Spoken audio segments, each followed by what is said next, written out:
The relationship between grip strength and brain function is a compelling example of the muscle-mind axis in action. Focusing on this specific connection allows us to explore the interaction between muscle and mind in more depth, providing a better understanding that can be applied to other circumstances as well. What makes grip strength special is that it is considered a proxy to overall muscle strength, meaning that people with stronger muscles in general have a stronger grip.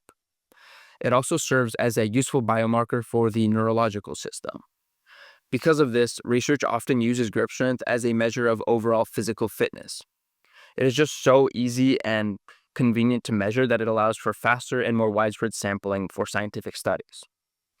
Research has shown that higher grip strength has positive correlations with cognitive performance, memory, decreased risk of dementia, and lower levels of depression and anxiety, but that's not really what I'm here to talk about today. I'd rather focus on why this relationship between brain function and grip strength exists in the first place, because it just doesn't make that much sense intuitively. Why would how hard you can squeeze your hand reflect how effective your brain is at working and keeping you peaceful? There's no magic in grip strength itself, but it does reflect the integrity of the nervous system quite well.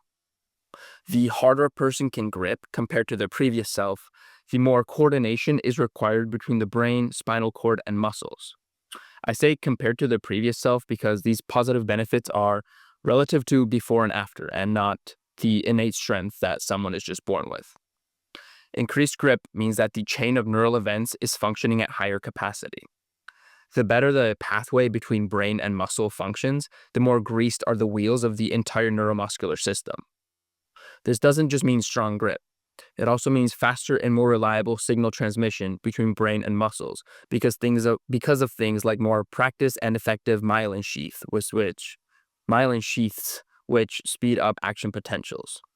Fast neural transmission is critical to effective higher order thinking and underpins quick decision making, memory retrieval, and problem solving. This communication system doesn't only involve nerves and the electrical impulses traveling down them. They also involve neurotransmitter release and absorption across synapses. A stronger grip strength demonstrates high neural efficiency, which means that neurotransmitters are released in the right amount, bind to receptors efficiently, and are properly cleared and recycled after the fact. Balanced neurotransmitter activity, such as dopamine for motivation or serotonin for mood regulation, is critical for mental health and is influenced by physical activity. Concise and crisp communication of the brain and muscles, and within just the isolated brain itself, is crucial to balanced brain chemistry and good mental health. And as you can see, it can be influenced by our kind of physical doings. The Henneman size principle ties this all together because it explains how motor units, which are groups of muscle fibers and their associated motor neurons, are recruited in a size-dependent hierarchy during muscle contraction. Essentially, smaller motor units that are fatigue resistant and handle lower force requirements are activated first. As the force demand increases, larger motor units with less efficiency but more power are recruited. This principle just ensures that the nervous system activates the most energy-efficient motor units for a given task before recruiting higher energy, high-threshold units. It shows why previously discussed signal transmission and neurotransmitter balance is crucial, since the nervous system wants to act accordingly to not waste resources while still meeting the task demands efficiently. This is mediated by accurate inputs and outputs along the neuromuscular pathways, which, having good physical health, kind of greases. The Henneman size principles reflects the brain's broader strategy of resource allocation, using minimal energy for a simple task while skilling up resources for more demanding ones.